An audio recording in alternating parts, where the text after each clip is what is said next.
안녕하십니까. 김어준의 뉴스공장 주말특근입니다. 저는 뉴스공장의 법무수석, 범법인 동안의 사무장 이정렬입니다. 이번 한 주 본방에서도 계속 뵈었고요. 주말특근에서도 뵙습니다.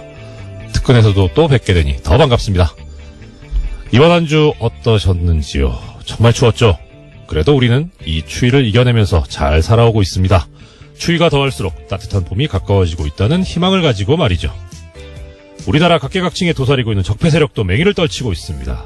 평화를 지향하는 평창올림픽을 평양올림픽이라고 주장하면서 세계인의 축제를 망치려고 드는 적폐 정치인과 언론 세력들, 인권의 최후보리인 법원을 국정농단 세력에게 갖다 바친 사법부 적폐 세력들, 이들이 준동해서 우리를 못살게 굴고 있지만 우리는 결코 꺾이지 않을 것입니다. 이 강추위를 이겨내듯이 말이죠. 그렇죠? 또 새로운 한 주를 맞이하기 위해 한 주를 정리해야 하는 주말. 지난 한 주 적폐 세력 소탕의 최일선에 있는 우리 뉴스공장에서는 어떤 이야기들이 오갔을까요? 1월 27일 토요일 뉴스공장 주말특근, 지금부터 함께 하시죠. 이번 주 주말특근 첫 번째 순서, 법원 추가조사위원회의 사법부 블랙리스트 조사 결과에 대해서 살펴본 저의 인터뷰입니다. 제가 막상 소개하려니까 쑥스럽습니다. 지난 1월 23일 화요일 2부에 방송된 내용입니다. 다시 들어보시죠. 법원의 추가조사위, 블랙리스트에 대한 추가조사위죠. 조사 결과 블랙리스트가 있다 없다 이런 식의 보도도 있습니다. 이 논란 한번 짚어보겠습니다. 제대로. 법무법인 동안의 이정렬 사무장, 과거에는 부장판사였습니다. 그래서 모셨습니다. 직접 스튜디오에 나오셨습니다. 안녕하십니까? 안녕하십니까? 예. 우선 본인의 이름도 있었나요? 당연히 있었겠죠. 예. 웃으면 안 되는데. 그리고 예. 아시는 분들도 일부 있으시겠습니다만 부부 부장판사였습니다. 한 분은 사무장이고 이제는 한 분은 여전히 부장판사님이시죠? 예. 예. 혹시 그 부인의 이름도 등장했습니까? 네. 네, 부부가 다 등장했습니다. 저희 애들 엄마의 경우에는 칭찬하는 쪽으로 써 있어가지고. 칭찬하는 쪽으로. 어쨌든 성향은 파악되어 있었다. 여기 이제 언론에서 예. 초반에 리스트는 없었다라는 식의 보도도 있었고, 어떤 언론에서는 리스트가 없다고 할 수 있느냐, 좀 애매모호한 애매모호한 분석, 혹은 조사위도 리스트가 있다 없다고 말하지 않았다, 이런 식의 이제 애매모호한, 마치 리스트가 없었던 것 마냥 보도되기도 했거든요. 이게 저는 말이 안 된다고 보는데 어떻게 보십니까? 당연히 말이 안 되죠. 네. 이게 리스트라는 게 그야말로 엑셀 파일로 표로 1번부터 100번 쭉. 그렇죠. 순번 매겨가지고 네. 그거만 리스트냐? 그거는 아니죠. 중요한 것은 이런 리스트라는 것을 만들어서, 그러니까 리스트의 목적에 해당하는, 네. 감시하겠다, 사찰하겠다, 불이익 주겠다, 그래서 특이한 사람 찍어내겠다 하는 그런 목적으로 작성된 또 그런 작업이 있었느냐가 그게 블랙리스트 핵심이거든요. 그러니까요. 그게 엑셀 파일이 아니냐고 중요하지 않지 않습니까? 예. 그리고 조선일보를 비롯해서 일부 몰지각한 업체란다. 매체에서 죄송합니다. 방송사고입니다. 매체에서 리스트 얘기하고 있는데 리스트 유사한 거 있었습니다. 여기 보면 엑셀 파일도 있긴 있었습니까? 예. 보면 사법행정위원회 위원 후보자 검토라고 하는 문건에서 이게 뭐냐면 사법행정위원회라는 걸 법원행정처에서 만들게 되는데 여기에 소위 왕당파만 들어가면 이 위원회가 이제 공격을 받을 수가 있다. 그러니까 왕당파 말고 저쪽 편 입장에서 볼 때 이쪽 편. 네. 예. 그러니까 소위 말하는 이제 좀 진보적이라거나 네. 대법원의 비판적이라든가 그런 사람들을 다수 집어 넣어야 된다. 몇 명은 넣어서 이렇게 물타기를 해야. 그렇죠. 공격을 안 받는다. 예. 그러면 그런 성향의 사람을 알아야 되잖아요. 그 성향의 사람들 명단을 작성을 했습니다. 아, 그렇군요. 그게 64명이 있습니다. 이 표가 있어요. 좀 보여주세요. 예. 이거 보이는 라디오도 나가죠. 네. 엑셀 있습니다. 여기 보면 뭐가 나와 있냐. 있어요, 리스트. 1번부터 쭉 있고요. 예. 이름. 이거 1번 김땡땡 이렇게 나오는데 이거 전품 누군지는 아는데 말씀 못 드리겠고요. 현재 직책 서울고등 고법부장, 연수원 기수, 생년, 출신 고등학교, 대학교, 그 다음에 이제 경력이 나오는데 다 이런 거 써 있습니다. 우리법, 노동법, 젠더법, 인권법. 그다음 옆에 특성, 뭐 기본적으로 보수 성향, 뭐 우리법 연구의 회장 역임, 뭐 여성 친화적 가치관. 이거 다 사찰에 써놓은 거. 이것도 최소한 리스트 아닙니까? 당연하죠. 예. 그러니까 리스트라는 게 1번부터 뭐 100번까지 번호 매겨서 네. 판사 전원에 그 블랙리스트가 있느냐 이렇게만 바라보고 그게 없으면 다 블랙리스트가 없다라고 말하는데 그거 말이 안 되는 거고. 그렇죠. 성향 파악하는 게 결국은 그 리스트인데 실제 64명의 리스트는 있고 예, 있고요. 그 외에도 성향을 파악하고자 했던 정황, 성향을 파악한 정황이 계속 있는 거 아닙니까? 그렇죠. 그런 문건들은 너무 많이 발견돼서. 그 리스트, 블랙리스트 있는 겁니다. 예, 있냐 없냐 따질 문제도 아니고 있냐 물으면 있습니다. 예. 예. 그리고 정말 진짜 그 사람들이 말하는 블랙리스트 저는 찾을 수 있다고 생각합니다. 실제 예, 그것도 그건 있을 뭐, 것이다. 예, 나중에 뭐 기회 있으면 다시 말씀드리고요. 분명히 기회 있습니다. 지금 왔어요. 예. 이게 제가 예, 오케이. 예.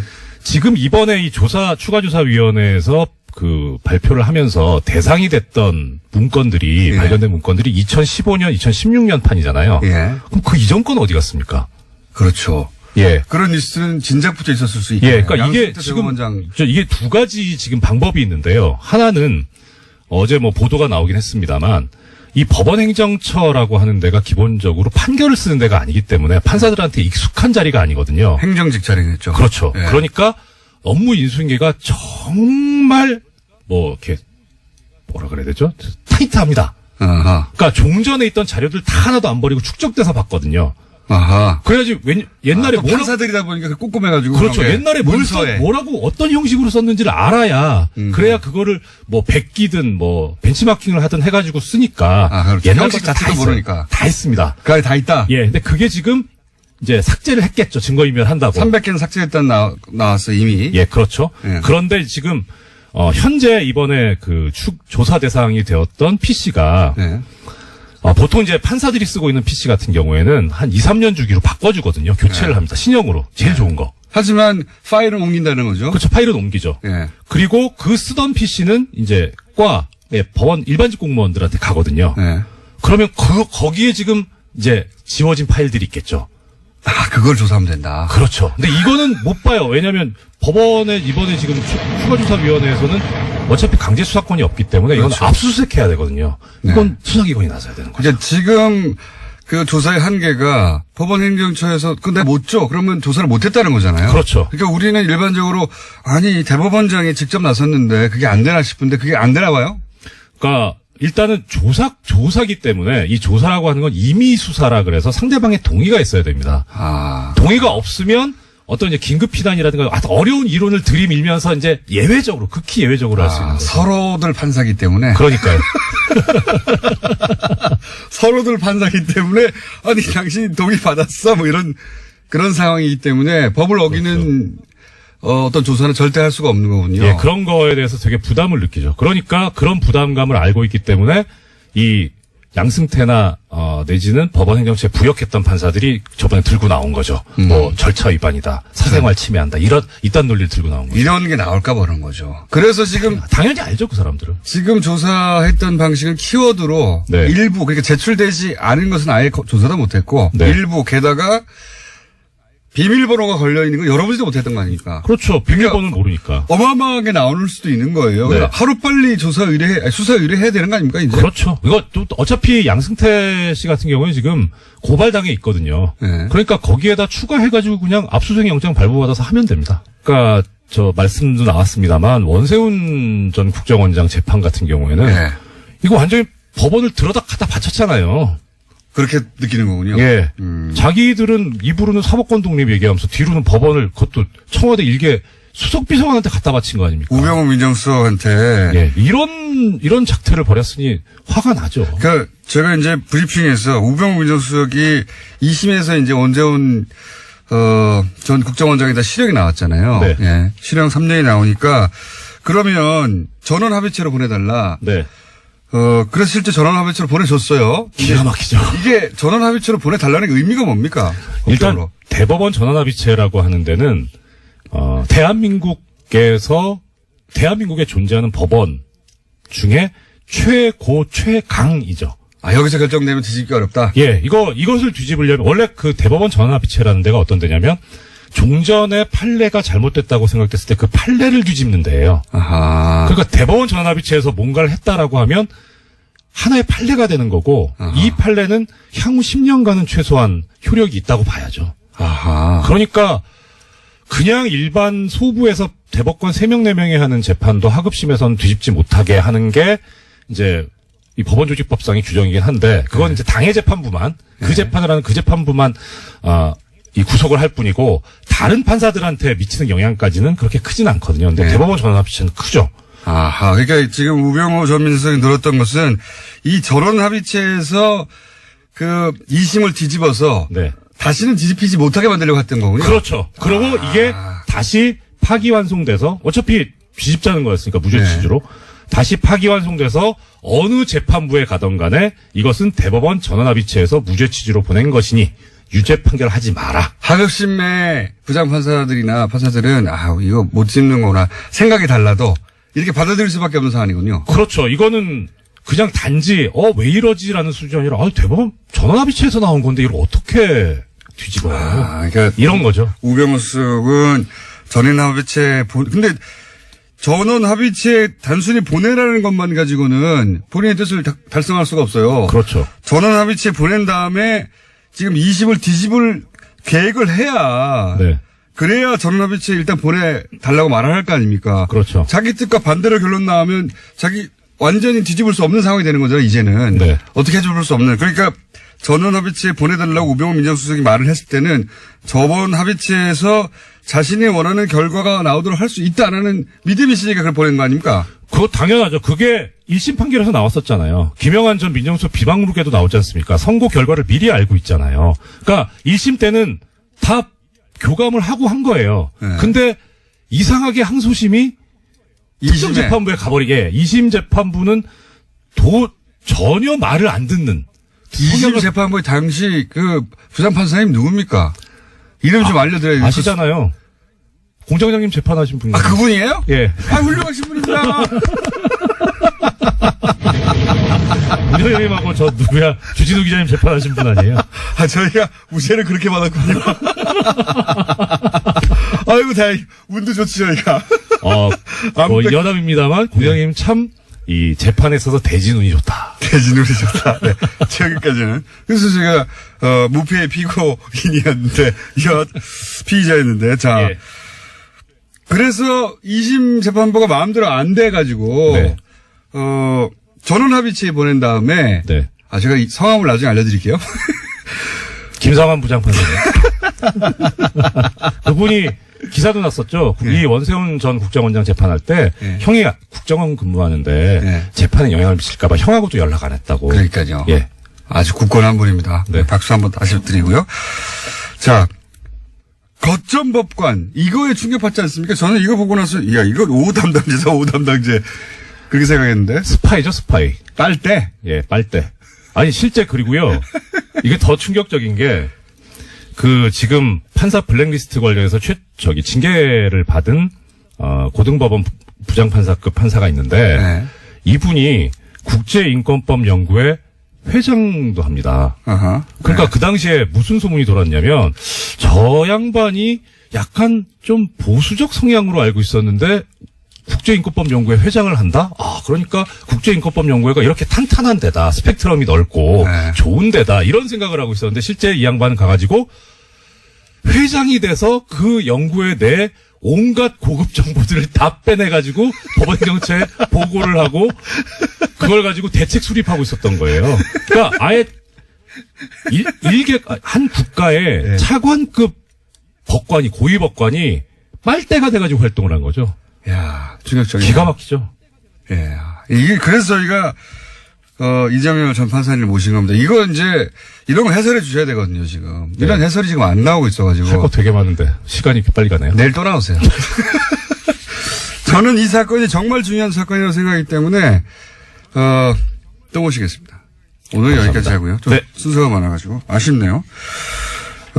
내일 또 기대해 주십시오. 예. 이정열 전 판사님이라고 오늘은 소개할게요. 네. 전 판사님이었습니다. 감사합니다. 네, 고맙습니다. 22일 법원 추가조사위원회 조사 발표 당시에 보수 언론 등에서는 사법부 블랙리스트가 없다고 선동을 했습니다. 법원행정처가 판사들의 동향을 광범위하게 파악하고 청와대 요청을 받고 실제 사법부 판결에 영향을 미친 사실이 확인되었음에도 버젓이 블랙리스트가 없다고 보도했습니다. 재조사만 2달, 판사 PC까지 뒤졌지만 블랙리스트는 없었다. 한 보수신문 기사의 제목입니다. 이 같은 보도는 줄줄이 이어졌습니다. 전현 대법원장 고발당하고 판사들 반목, 상처뿐인 재조사. 재조사가 상처만 남겼다? 과연 그럴까요? 2차 조사의 문제는 제출을 거부한 법원행정처 PC에 대한 강제 조사 없이 졸속으로 마무리되었다는 겁니다. 진상이 추가로 드러나는 것을 막기 위한 온갖 술수가 총동원되고 있습니다만 진상이 밝혀지길 원하는 국민들의 강렬한 염원을 막을 순 없을 겁니다. 뉴스공장 주말 특근 교통정보 듣고 이어가겠습니다. 이번 주 주말 특근 2번째 순서 자타공인 뉴스공장 최고의 인기 코너죠. 정의당 노회찬 대표의 노르가즘 준비했습니다. 지난 1월 24일 수요일 3부에 방송된 내용입니다. 다시 한번 들어보시죠. 저희가 2분을 썼습니다. 노르가즘 노회찬 원내대표 나오셨습니다. 안녕하십니까? 네, 안녕하십니까? 사실은 요사는 또 전문가 아니십니까? 법조계 출신으로서. 그러니까요. 본인이 이제 법원을 통해서 의원직도 상실한 바가 있기 때문에 하실 말씀 아시죠 이게? 읽어보셨죠 이거? 예, 뭐 여기 여러 가지 문제가 있는데 눈에 띄는 것은 이제 법원 행정처, 이게 법원 행정처에 있는 분들이 주요 보직자들은 다 판사 출신들입니다. 그렇죠. 현역 판사들이죠. 네. 근데 이분들이 그 판사들을 갖다가 뒷조사를 해가지고 우리 편 아닌 편 이렇게 구분을 하고 너 우리 편 얘 아니야. 얘는 세모 이렇게. 근데 그런 과정에서 보면은 법원 내부 그 망에 그 여성 판사들만 들어가는 곳이 있습니다. 판사라 하더라도 남성들은 못 들어가도록 폐쇄 공간인데요. 이런데 그 아이디하고 비밀번호를 알아내가지고 들어가서 거기까지 다 훑어보는 거예요. 이메일도 훑어보고 못 들어가겠지 하는 곳에 다 들어가가지고 다 누군지 알아내요. 그렇습니다. 다 알아내고 그리고 행정처라는 곳이 이제 기본적으로 법원 행정을 다 총괄하는 곳이다 보니까 사실은 시스템을 장악할 수가 있으니까요. 서버를 열어보면 다 알 수 있는 거 아닙니까? 그렇게 한 것 같습니다. 보니까. 예, 이미 그 자료로도 나와 있습니다만 사법행정위원회라는 주요 이제 법적 기구가 있는데 여기에 이제 들어갈 판사들 후보군들을 갖다가 이제 분류를 해놨어요. 저는 이것도 일종의 리스트라고 보는데. 당연히 리스트죠, 사실. 여기 보면은, 보수 판사, 보수 성향 판사, 그러니까 자기 편이라는 거예요. 그 다음에 좀 온건, 중도라는 거고, 그 다음에 강경. 근데 더 재밌는 건 이게 컬러가 어떻게 되는 줄 아세요? 보수는 빨간색이에요. 어떻게 보수가 빨간색입니까? 새누리가 빨간색이지. 그러니까요. 보수 빨간색이고, 그리고 강경이 무슨 색인 줄 아세요? 블랙입니다. 까만색이에요. 어떻게 해야 됩니까? 김명수 대법원장에게 마지막 기회, 한 번의 기회가 주어져 있다. 지금 진상조사위원회도 진상을 파악하지 못했고, 추가조사위원회는 문서만 파악했어요. 그렇죠. 이번에 파악된 문서 중에 문제가 되는 내용들이 많았잖아요. 이것들이 실행됐는지 안 됐는지는 추가조사위원회에서 조사를 안 했습니다. 그럼 이건 조사 안 하고 넘어갈 거냐. 그러니까 그럴 수는 없지 않습니까? 이런 게 밝혀졌는데. 그렇다면 여기까지 조사를 해야 되고 아직 조사하지 않은 어떤 임종원 개인용 PC라거나 이런 까지 다 더 조사를 갖다가 해야 되는 마지막 조사 기회가 한 번 남아 있고 이 기회마저도 살리지 못한다면 지금 대법원장이 고심 중에 있는 걸로 알고 있는데 이 기회마저 살리지 못한다면은 외부 강제 수사는 불가피하다. 그렇지 않다면 우리가 과거에 그냥 안개부에서 쪽지 나오는 대로 판결하고 청와대에서 전화 오는 대로 판결했던 그런 치욕스러운 그 과거로 돌아가는 걸 용인하는 꼴이 아니기 때문에 용인하는 꼴에 다름없기 때문입니다. 그러니까 이게 이렇게 이 정도 나왔는데 넘어갈 수가 없어요 사실. 국민들이 다 봤는데 어떡합니까. 그리고 너무 저는 유치했어요 사실은. 이게 경악스럽기도 했지만 동시에 유치하기도 했습니다. 이게 뭐 한반에서 쟤 누구 편이야? 물어보고, 쟤 누구 편이야? 물어보고, 옆반에 그 담임한테 얘기해. 뭐 이런 수준을 전혀 벗어나지 않아요, 전혀. 그럼 문장 되게 웃깁니다. 무슨 누구누구 판사 같은 경우에 이제, 분석을 하면서, 이 사람을 낄 때, 안 낄 때 판단이 밝아. 뭐 이런. 그 다음에 아까 그 빨간색, 까만색, 뭐 지금 초록, 푸른색으로 이렇게 구분한 리스트 있죠. 그게 네. 사법행정위원회 구성할 때 뭐라고 나와 있냐면은 너무 우리 편으로만 하면은 국제임금법 밖에서 이제 꼬투리 잡힐 우려가 있기 때문에 조심해야 된다. 적당히 섞어라 뭐 이런 거. 나름대로 머리 좀 써보자. 그 좋은 머리를 그런 데 쓰고 있었죠. 아, 문장들도 너무 웃겨요. 예. 속칭 낄 때 안 낄 때. 판사들 스스로 내부 판사들에 대해서 이렇게 굉장히 길게 분석해놔서 이 사람은 이렇고 이 사람은 저렇고 그러면서 뭐 자신한테 불이익이 오지 않는 이슈에 대해서는 강한 어조로 비판하는데 반대의 경우는 침묵한다. 예, 뭐. 이런 평가를 받으면 치욕적이죠. 굉장히 자세히 써 있어요. 개별 판사에 대해서 이 사찰이지 뭡니까? 이런 내용으로 가득 찬 문건입니다. 근데 이게 일부에 불과하다는 거. 어떤 내용이 있길래 나머지는 아예 내놓지 않았을까 궁금하죠. 이거 이상의 내용이 있다는 거죠. 네. 예. 그거 나오면 파괴력이 엄청날 거라고 봅니다. 근데 외부에서 강제로 한다는 건 그러면 외부에서 고소고발이 있어야 된다. 그렇게 되나요? 그렇게 돼야 되나요? 이런 상황으로 계속하면은 아마도 무슨 시민단체나 이런 데서 뭐 고소고발이 있지 않겠습니까? 가만히 있을 수 없죠, 사실. 예. 예. 특히나 원세훈 재판과 네. 관련해서는 이게 지금 2심에서 유죄가 난 거고 다들 이제 상식적인 판결이 나왔다고 생각했는데 5개월 만에 대법원에서 엎어져서 맞습니다. 다들 놀랬지 않습니까? 근데 지금 그 판결 대법원에서 전원 합의로다가 무죄 판결 낸 게 잘 됐다고 얘기하지만 그 뒤에 어떻게 됐습니까? 파기 환송됐는데 항소심에서 다시 대법원 말 안 듣고 네. 웬만하면 대법원에서 파기환송하면 대법원 말 듣게 돼 있죠. 네. 근데 두 번째 항소심 재판부에서 이건 말도 아니다 해가지고 다시 유죄로 해가 올렸지 않습니까? 네. 그래서 최종 유죄로 되지 않았습니까? 그러니까요. 그 얘기는 대법원 13대 빵으로 그 무죄라고 판결 내렸던 그 13명이 진짜 엉터리 판결했다는 게 자기들 내부 판결에 의해서도 입증이 된 거 아니에요. 게다가 문건이 안 나왔으면 모르겠는데 문건에 우병우 민정수석의 요청이 있었잖아요. 그러니까. 어떻게 의심 안 합니까, 이거를. 요청이 있고 요청한 대로 저번 합의체로 판결을 냈는데 그 판결 자체도 굉장히 논란이 판결이었거든요. 13대 0도. 말도 안 되는 거라고 했었는데 그게 이래서 이랬구나 생각할 수밖에 없죠. 그렇죠. 예. 그래서 그런 원세훈 재판만이 아닐 거라고 사실 보는 것이고요. 맞습니다. 그런 중요한 재판마다 청와대의 의견이 법원에 의해서 수용되는 그런 과정을 우리가 밝혀내야 됩니다. 이 사건 굉장히 중요한 사건이라 저희가 앞으로 계속 다루겠습니다. 못지않게 큰 일들이 많이 있었어요. 예를 들어서 나경원 의원이 IOC 항의 서한을 보냈다든가 여기에 대해서 이제 화가 난 국민들도 있고 그리고 북한 평창올림픽이 평양올림픽이다라고 보수 신문과 야당에서는 계속 공격하고 있고 이거 어떻게 전체적으로 보십니까? 그 올림픽을 공격하는 보수. 특히 나경원 그 의원은 패럴림픽 우리나라 네. 그 국제 패럴림픽의 집행위원이에요. 네. 그다음에 우리나라 이게 평창 동계올림픽에 또 그 조직위원이기도 하고요. 맞습니다. 물론 그 조직위원은 뭐 거의 29명, 30명 되는 이제 거대한 규모입니다만은 이런 분이 그것도 IOC에다가 그 편지를 썼다는 것 자체가 저는 상식적으로 납득이 안 가요. 아니, 국무위원이 이 정부의 시책 중에 문제 있습니다 하고 유엔에다가 항의사안 보내는 거하고 똑같은 거 아니에요. 아니, 그럼 본인이 그럼 조직위원이니까 그게 잘못됐다고 정말 믿는다면은 그 조직위원회 내서 문제 제기를 해야 되는 것이고 안 되면은 자기가 조직위원을 사퇴해야죠.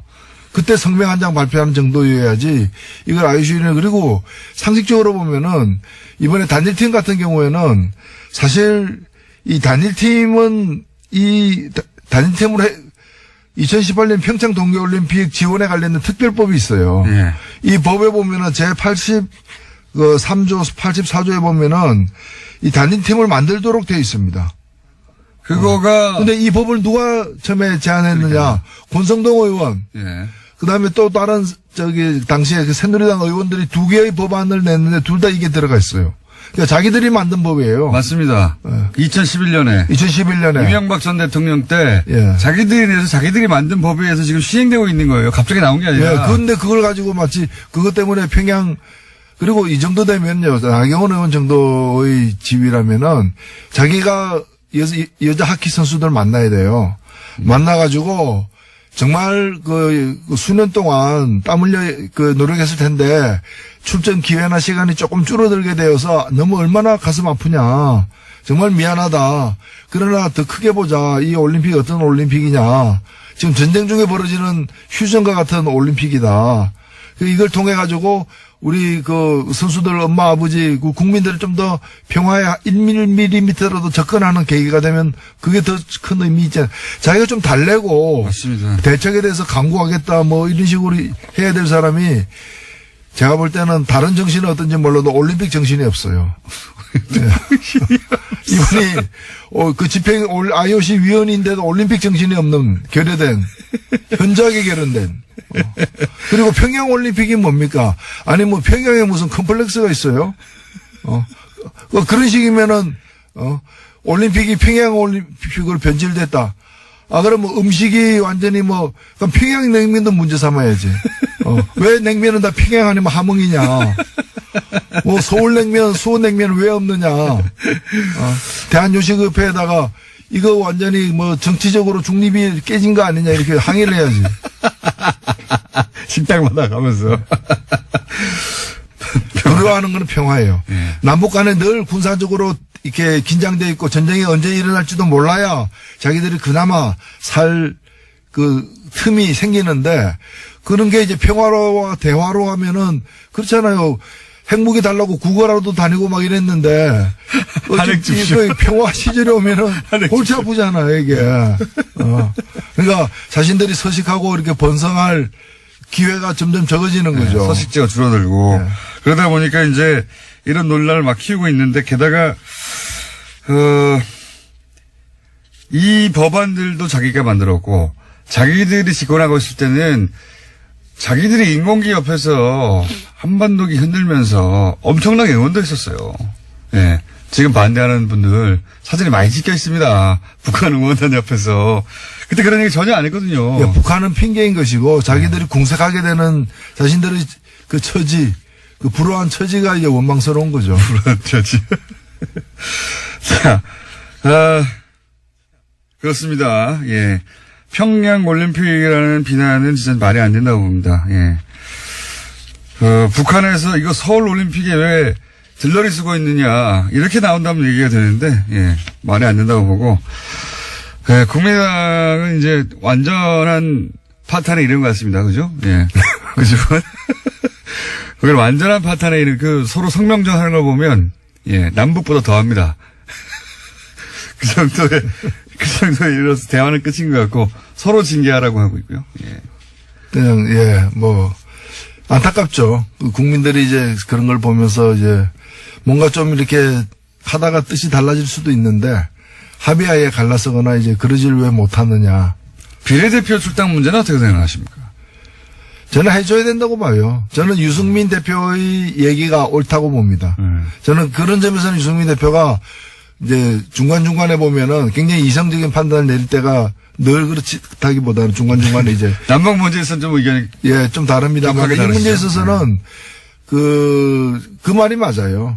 그러니까 정치라는 것이 물론 늘 이제 이해관계 때문에 다투기도 하지만은 그래도 선을 그을 때는 좀 이성적으로 그어야 되는데 이걸 사실은, 못 먹는 감 찔려나 보자는 그런 식이거든요. 그런 식으로 보내주면 니네가 더 커지잖아 이런 거잖아요. 정치란 건 뜻이 같은 사람들끼리 모여서 하는 것인데 뜻이 다르지만은 너 못 보내줘 왜? 니 잘 되는 거 보기 싫으니까. 그러니까 너는 좀 망해야 돼. 그러니까 그거죠 그거. 예, 네. 그런 심보로다가 국민들에게 지지를 호소한다는 것도 참 우스운 거죠. 예, 이 통합 과정에서 제가 보기엔 유승민 대표가 최대 승자고, 예, 득실을 따지자면 안철수 대표가 많이 잃었어요, 사실은.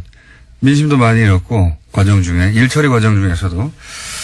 안철수 대표가 주도하고 그렇게 원한 건데, 정작 본인은 그 혜택을, 입기는 커녕 피해를 가장 많이 당한, 스스로 입은 거죠. 자초한 거긴 합니다만.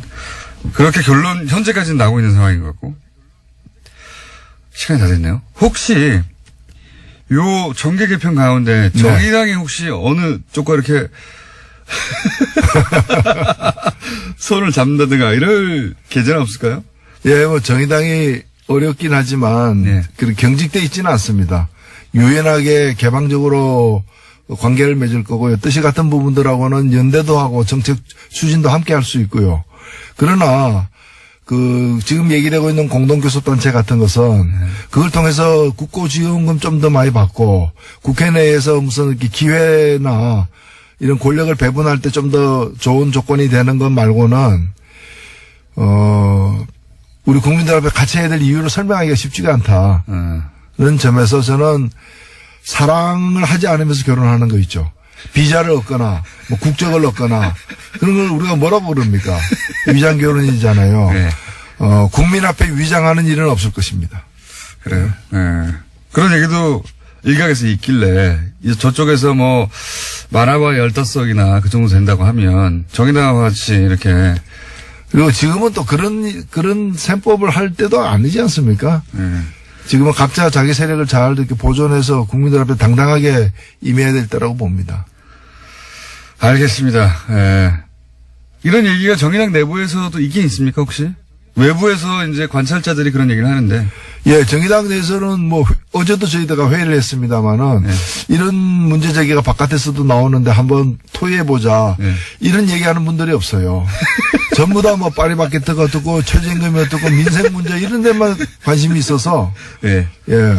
근데 이게 좀 저희들이 바쁩니다, 사실.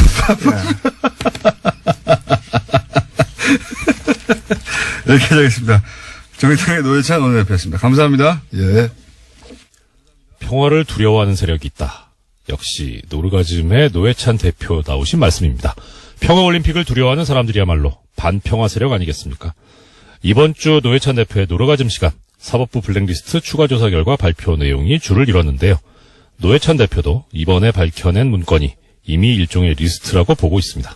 당연히 블랙리스트 맞죠. 완전히 독립적으로 운영되어야 할 법원이, 특히 대법원이 청와대와 긴밀하게 유착했다는 것은 대단히 심각한 사안으로 반드시 조사해야 한다는 노회찬 대표님 말씀 1000% 동의합니다. 김영수 대법원장이 김소영 법원행정처장을 경질했습니다. 법원 인적 쇄신의 신호탄이 될 겁니다. 법원 스스로 셀프 개혁만으로 현재 혼란을 수습할 수 있을까요? 저도 그렇지만 많은 분들께서 힘들다고 보고 계신 것 같습니다. 이번 주 주말 특근 마지막 순서 오래간만에 정태인 소장님 코너를 준비해봤습니다. 독감으로 2주 연속 방송을 하지 못하셨는데요. 3주 만에 재개된 칼 폴라니 사회경제연구소 정태인 소장의 경제는 코너. 지난 1월 23일 화요일 4부에 방송된 내용입니다. 다시 들어보시죠. 오랜만입니다.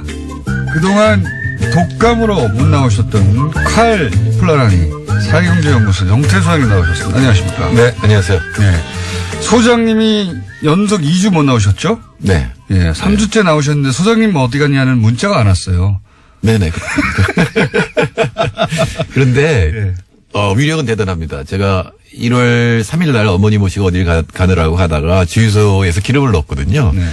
근데 제가 딱 그 얘기 가득 채워주세요. 5글자를 얘기했는데, 예. 그 주유하시던 분이 혹시 라디오 출연하시냐고. 목소리. 예, 목소리만 듣고. 가득 채워주세요. 그래서 주유하다 말고 나와서 사진 찍었어요, 그분하고. 근데 그분 얘기가, 예. 그분이 이제 거기서 아르바이트 하시는 분 같은데, 최저임금 같은 걸로 도와주셔서 감사하다고. 자. 그래서 오늘 최저임금 이슈가 정해졌군요. 아, 그런가요?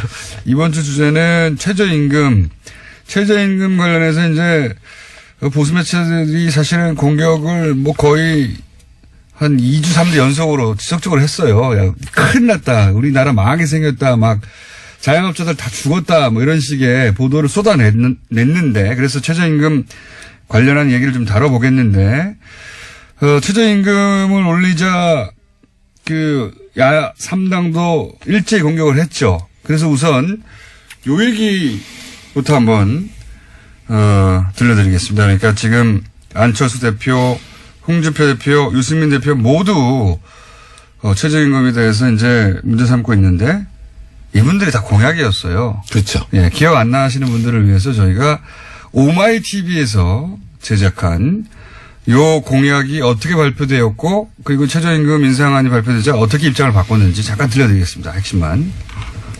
저는 반드시 임기 내 10,000원 이상으로 올릴 겁니다. 최저임금 사태는 문재인 정부 불통의 현주소입니다. 자, 내용이 급하게 나가서 놓치신 분들을 위해서 잠시 말씀드리면 저는 거짓말을 하지 않는다. 반드시 지킨다.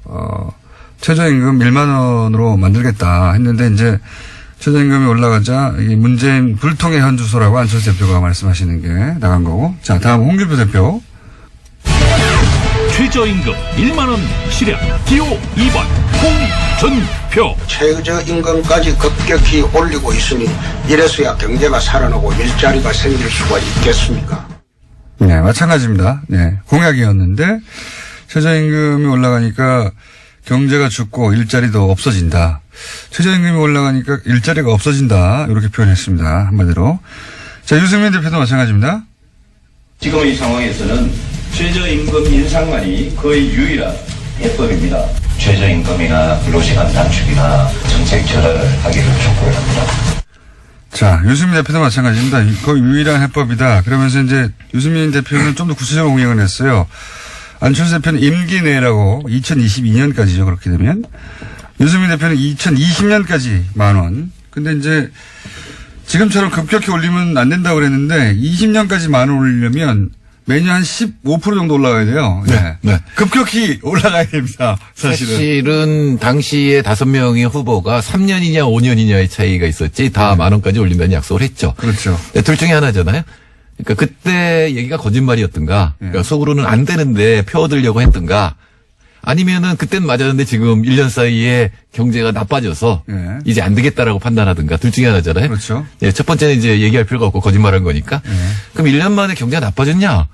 너무 좋아졌어요. 제가 항상 이렇게 운 좋은 정부는 못 봤다 그랬는데 정부 발표 또 하느니 3%로 수정을 했어요. 경제 성장률을. 근데 요새 지난 시간에 지금 그 정부가 지금 잡은 목표치가 달성되기는 어려울 거라고 전망한다고 하셨잖아요? 통계치로 보면 사실 3%가 안 나와요. 그래서 이게 왜 이랬나 그런데 요새 그 세계경제를 보면 넘을 것 같아요.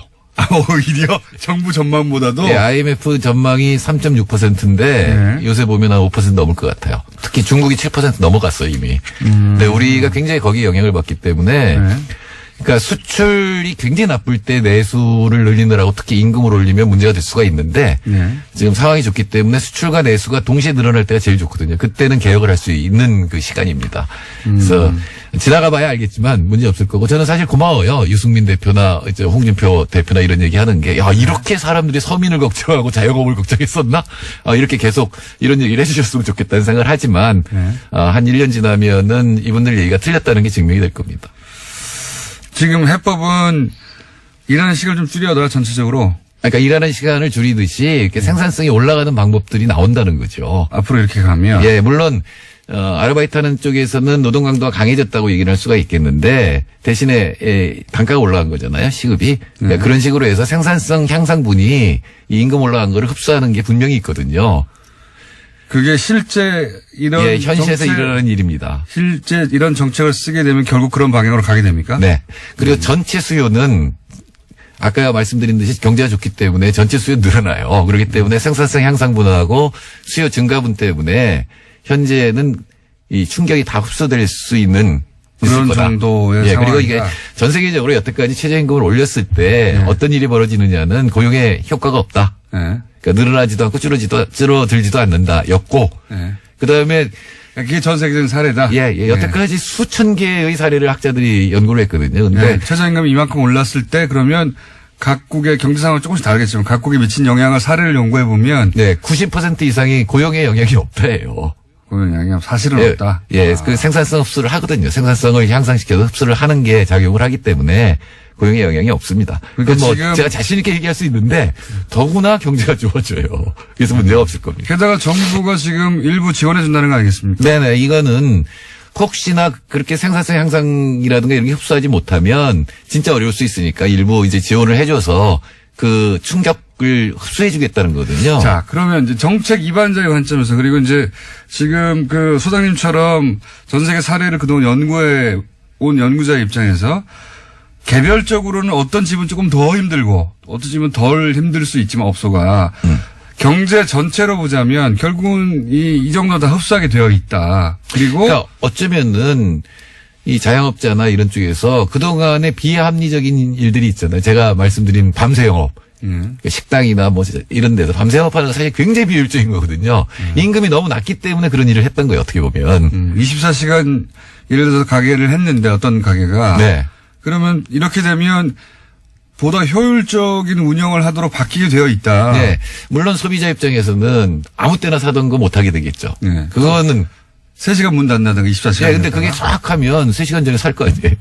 그러니까 그게 사실 유럽에 가면 6시 되면 다 닫잖아요.